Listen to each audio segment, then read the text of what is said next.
ఖమ్మం జిల్లాలో police sir చాలా మందికి సాయం చేస్తుండట. కొడుకులు పట్టించుకోలేక ముసలమ్మ ఆత్మహత్య చేసుకోబోతుంటే సార్ వచ్చి కాపాడిందట. అదేందో చూద్దాం రండి. పోలీసులకు కనికరం ఉండదు పాడుండదు అంటారు కదా, కానీ మా ఖమ్మం సిఐ రెహమాన్ సార్ ను ఒక్కపారి చూస్తే ఈ మాట అనరు. ఎందుకంటే అంత మంచోడు మా సర్కిల్ సాబ్. మాకు గీ కష్టం ఉన్నదని ఎవరన్నా స్టేషన్ కస్తే ఇంట్లో మనిషి లెక్కనే మాట్లాడి పని చేసి పెడతాడు. ఇవ్వే కాదు, అమ్మ నాయన బీద బిక్కి పిల్లగాళ్ళు ఎవరైనా కనిపిస్తే కన్న బిడ్డల లెక్కనే చూసుకుంటాడు.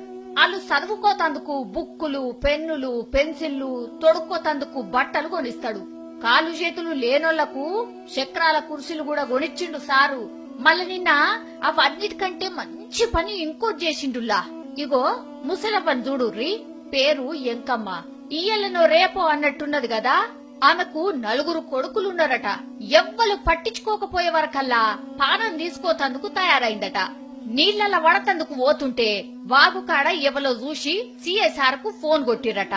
ఇక సారు ఎంబడే పోయి ఈ అవ్వను కార్ల ఎక్కించుకొని స్టేషన్ కు తీసుకొచ్చి పక్క కూసోబెట్టుకుని మంచి షెడ్డ అరుచుకున్నాడు.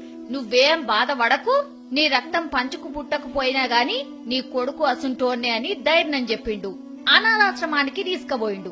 చూడుర్రి, ముసలవ్వకు నడవరాకపోయే వరకు ఎట్లా చేతుల మీద ఎత్తుకని తీసుకుపోతున్నాడో.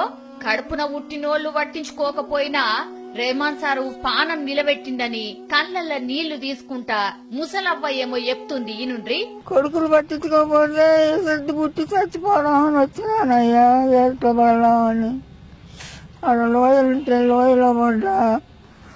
పడితే అట్టా ప్రాణం పోలేదు, రాళ్ళు మింగిన అట్టా పోలేదు. కొడుకులు పెట్టడం లేదని చెబితే ఆశయంలో చేర్చింది సారు. ఆ సార్కి 5 దండాలు.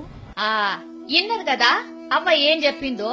పానం కాపాడిన రెహమాన్ సార్కు 2 చేతులెత్తి దండం పెట్టింది. ఈ ఒక్క ముసలవ్వనే కాదు, ఇట్లా చాలా మందికి సాయం చేసి పోలీసోళ్ళందరికీ మా ఊరికి కూడా మంచి పేరు తీసుకొస్తున్నాడు మా సిఐ సారు.